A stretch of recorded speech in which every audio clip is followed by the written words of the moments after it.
같은 꿈을 두 번 꾼다는 것은 라는 제목으로 말씀을 드리겠습니다.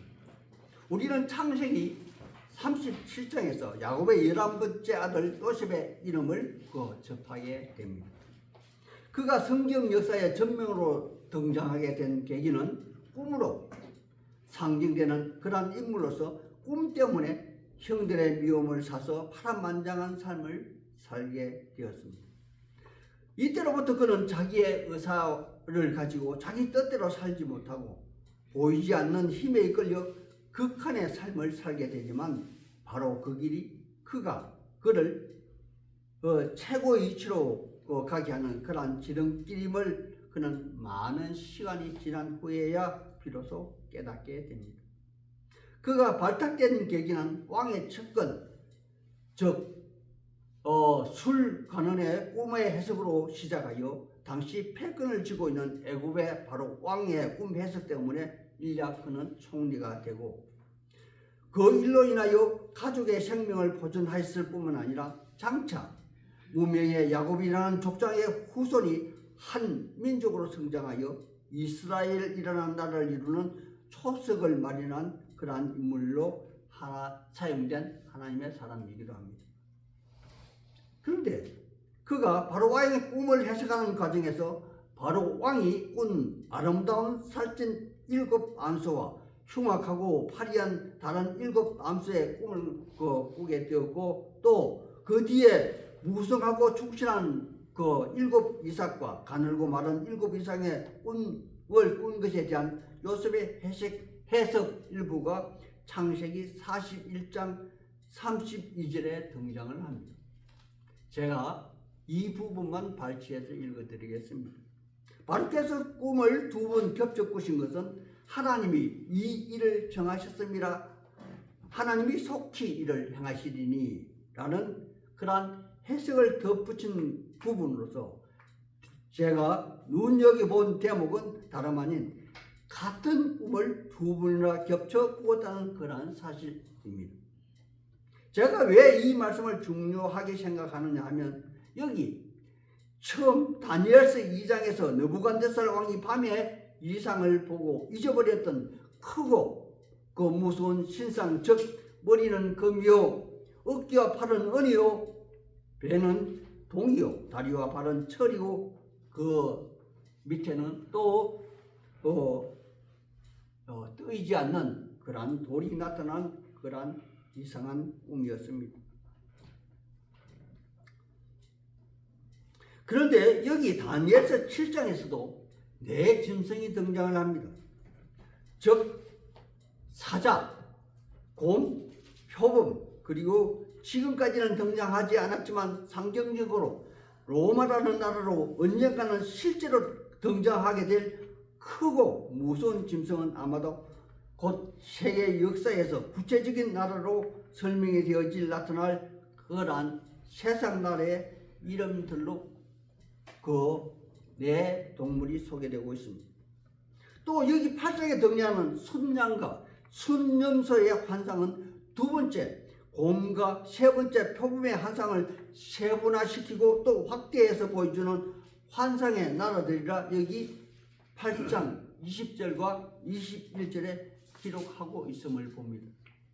제가 읽어드리겠습니다. 20절에 네가 본 바 2뿔 가진 순양은 곧 메대와 바사의 왕들이요 21절에 털이 많은 순염소는 곧 헬라 왕이라 그의 2눈 사이에는 큰 뿔은 곧 첫째 왕이요 그 뿔이 꺾이고 그 대신에 네 뿔이 났던 적 하는 대목이 있습니다. 그러므로 이러한 꿈의 이상들이 2번 혹은 3번 반복해서 등장을 하고 또 세분화시켜서 설명한다는 것은 하나님이 이미 정하셨고 또 실행하여 옮기실 역사로 많은 세월이 흘러간 오늘날 우리에게는 지나간 역사로 그때 그 꿈과 환상의 실현 여부를 실제 역사로 검증할 수 있는 그러한 사실들이라는 것입니다. 따라서 저는 순양과 순염소에 관한 역사적 사실을 오늘 말씀 주 배경으로 먼저 말씀을 한번 드려보겠습니다. 그러기에 앞서서 다니엘이 꿈을 해석하고 제국의 세 번째 치리자가 되었다는 사실을 다니엘서 5장 7절, 5장 16절 그리고 5장 29절에 세 번이나 반복해서 기록하고 있는데, 이는 메대와 바사는 서로 결혼 동맹으로 뭉쳐진 두 개의 나라가 한 제국이 된 것으로서 다니엘이 제 아무리 지혜 있고 박식하다 하더라도 그 나라가 존재하는 한 그는 세 번째 치리자가 될 수밖에 없었다는 사실을 내포하고 있는 부분을 제가 설명 먼저 드립니다. 그래서 나이가 많은 메대 왕이 먼저 집권하게 되었고, 뒤에 사이로 있었던 바사 나라가 제국을 이어받아 된 나라였기에 다니엘은 세 번째 치리자로 소개하고 있다는 것입니다. 본문의 말씀을 한번 소개해 보겠습니다. 여기 성경 3절에 두 뿔 가진 순양이 등장을 합니다. 하나님의 사람들이요, 그런데 고대사에서 뿔은 힘을 상징하고 권력을 상징하는 그런 말씀으로서 처음 한 뿔은 메대나라, 즉 우리 성경에서는 다니엘서 6장에 등장하는 다리오 왕을 의미하고, 나중 뿔이 다른 뿔보다 길었다는 것은 바사 나라를 일컫는 그런 말인데, 우리 성경에서는 고레스 왕으로 시작되는 그런 나라로 우리가 잘 알고 있는 페르시아 제국입니다. 그러므로 바빌론은 에레미야의 예언에 따라서 70년 만에, 그러니까 BC 539년에 벨사살 왕 때 메대와 바사의 연합군의 수장 다리오에게 바빌론은 멸망을 합니다.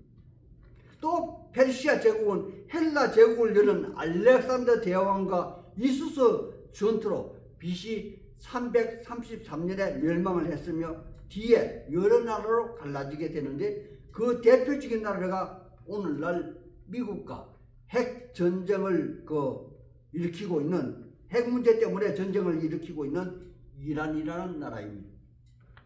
물론 이란 시기는 성경에는 기록이 없는 말라기 이후 400년 동안 우리가 흔히 말하는 선지자 없던 그런 시기로, 마지막 선지자 세례 요한과 우리 주 예수님이 이 땅에 오시기 전에 기록들로서 성경에서는 소위 중간기 시점이라 이렇게 말하기도 합니다.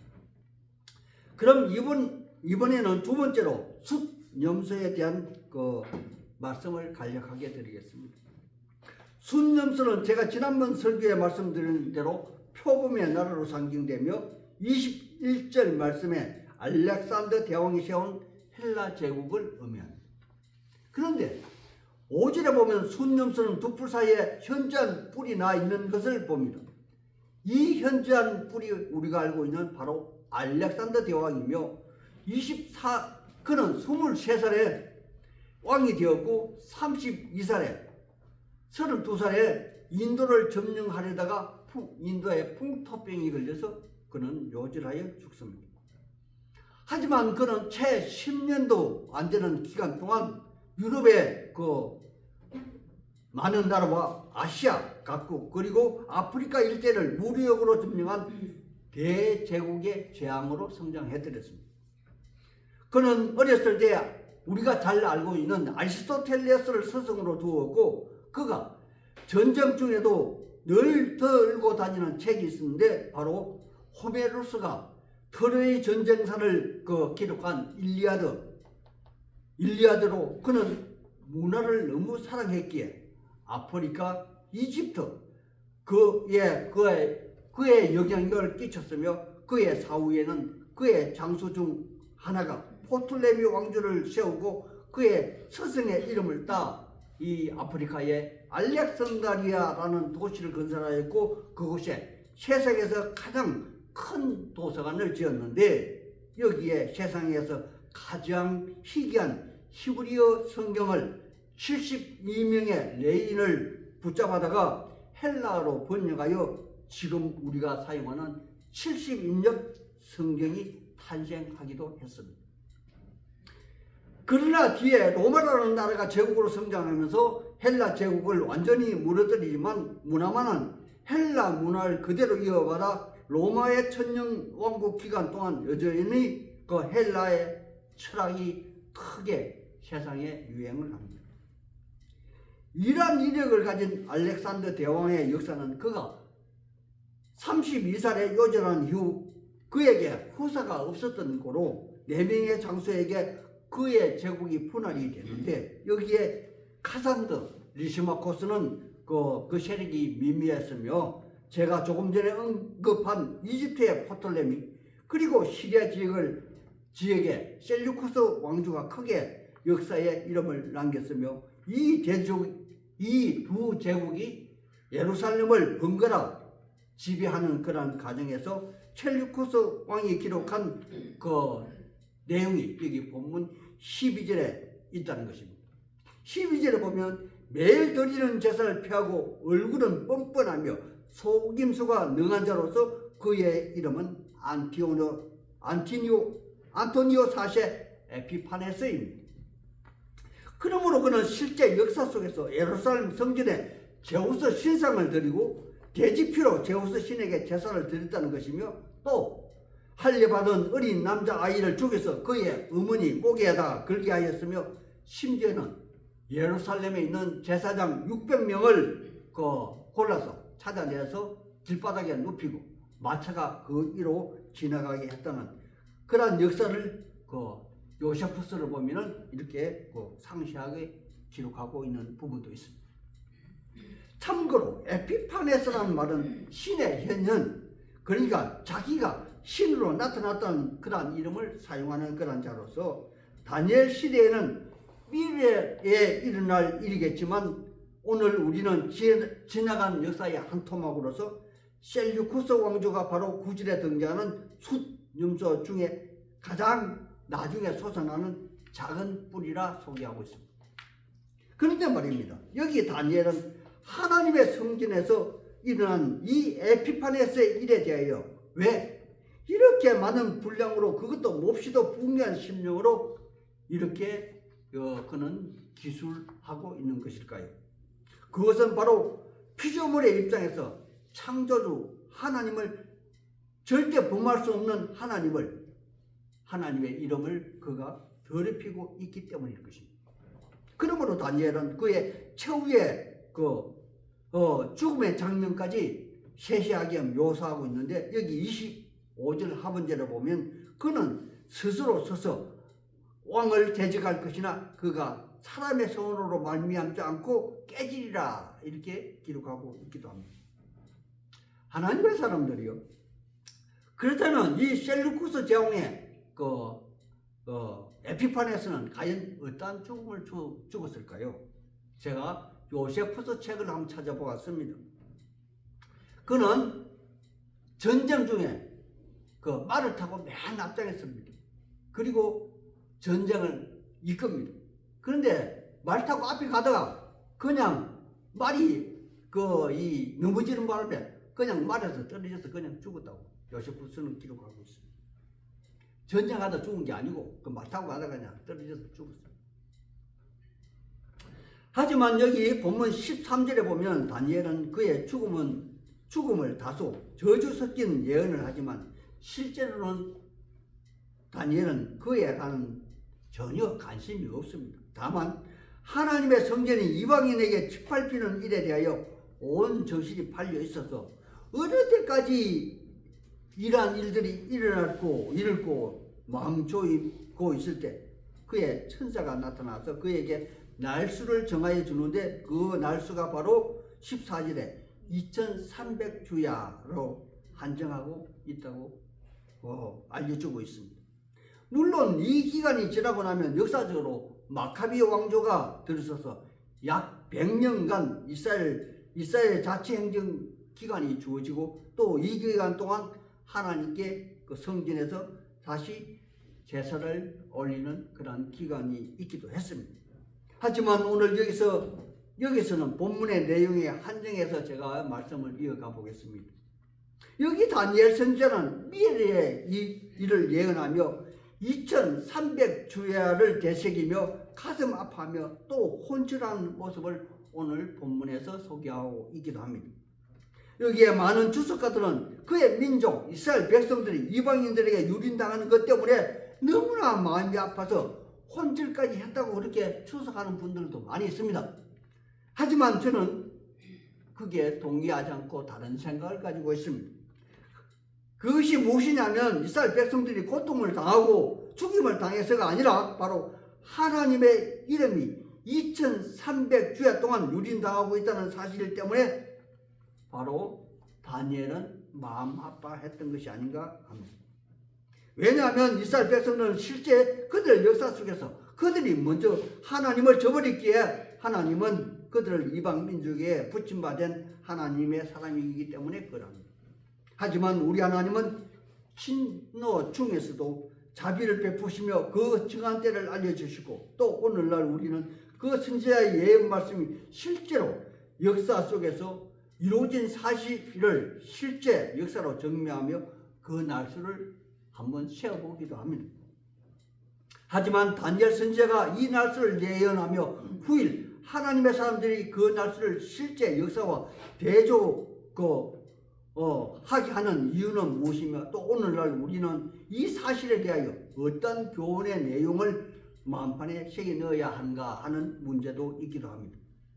그것은 바로 하나님의 계시의 점점성과 그 주어진 계시로 실제 역사를 거울 삼아 다시 반복된 삶을 살지 않게 하도록 하는 그런 조치이며 그 첫째 그런 이유라는 것이겠죠. 그리고 두 번째는 우리 하나님 품 안에서 말씀 안에서만 살게 하기 위한 이유 때문일 것입니다. 또한 그때로부터 현재까지는 다시는 하나님 이름이 더 이상 더럽히지 않게 해야 한다는 그러한 교훈을 주고 있는 것은 아닐까요? 오늘날 많은 현대의 그 사람들은 박사들이 참 많습니다. 그 옛날 박사는 달리 오늘날 박사는 전공한 한 분야밖에 모르는 어쩌면 그 맹한 사람들이 박사들입니다. 그러므로 세상의 역사가들은 모두 인간사의 흐름에서 그 역사를 분석하고 또 힘의 논리로 역사를 재평가하기도 합니다. 그렇다는 것이죠. 역사가들은 자기의 힘의 논리에서 오늘날 대통령이 되는 그 이 대통령도 힘의 논리에 의해서 국민들이 뽑아주었으니까 대통령이 되었겠죠. 그러므로 세상의 역사가는 모두 인간사의 흐름에서 그 역사를 분석하며 힘의 논리로 역사를 재평가한다는 것이죠.